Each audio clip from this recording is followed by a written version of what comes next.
COVID-19 ভাইরাসের উৎস নিয়ে বিতর্ক দীর্ঘদিন ধরে চলমান। সম্প্রতি আমেরিকার কেন্দ্রীয় গোয়েন্দা সংস্থা CIA একটি নতুন প্রতিবেদন প্রকাশ করেছে, যেখানে তারা উল্লেখ করেছে যে ভাইরাসটি সম্ভবত চীনের একটি গবেষণাগার থেকে দুর্ঘটনাজনিত লিকের মাধ্যমে ছড়িয়েছে।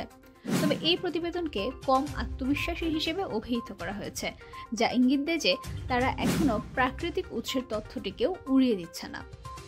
CIA বহুদিন ধরে জানিয়ে আসছিল যে ভাইরাসের উৎস সম্পর্কে তাদের কাছে পর্যাপ্ত তথ্য নেই।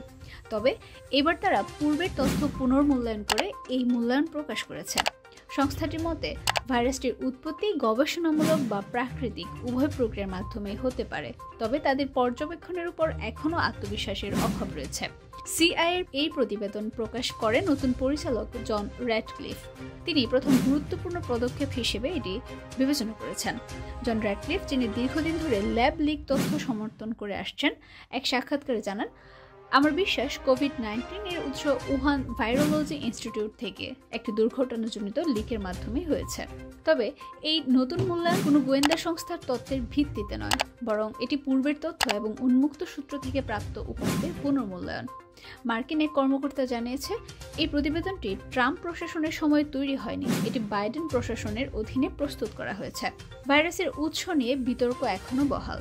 বিজ্ঞানীদের একটি বড় অংশ মনে করেন এটি প্রাকৃতিকভাবে প্রাণীদের মাধ্যমে ছড়িয়েছে এবং পরে মানুষের মধ্যেও সংক্রমিত হয়েছে। অন্যদিকে ল্যাব লিক তথ্য এর সমর্থকরা দাবি করেন উহান ভাইরোলজি ইনস্টিটিউটের গবেষণার সময় দুর্ঘটনাবশত ভাইরাসটি বাইরে ছড়িয়ে পড়েছে। এই তথ্যটি বিশেষ করে রিপাবলিকান নেতাদের মধ্যে আলোচিত। ট্রাম্প প্রশাসনের সময় এটি জোরালোভাবে সমর্থিত হলেও বাইডেন প্রশাসন ক্ষমতায় আসার পর বিষয়টি নিয়ে তেমন কোনো কার্যকর উদ্যোগ নেয়নি।